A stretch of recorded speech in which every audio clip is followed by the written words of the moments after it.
Guys, magandang gabi. Andito po tayo ngayon sa Makati. Ayan, sa Shopways. Ayan. Oh, Makati. Ayan mga kaibigan.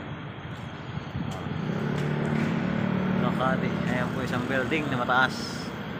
Ayan, nandito po tayo ngayon sa Makati. Guys, nandito na tayo sa sa condo. Condo unit nila ng pamangking ko. Ayan, oh. Oh. So, dito namin hinatid. Bali, third floor. Ayan po. Makati. For the first time. So, nakakatakot talaga mag-maneho dito. Puro one way, and then lalo pag hindi mo alam yung lulustan mo, yung pupuntahan mo.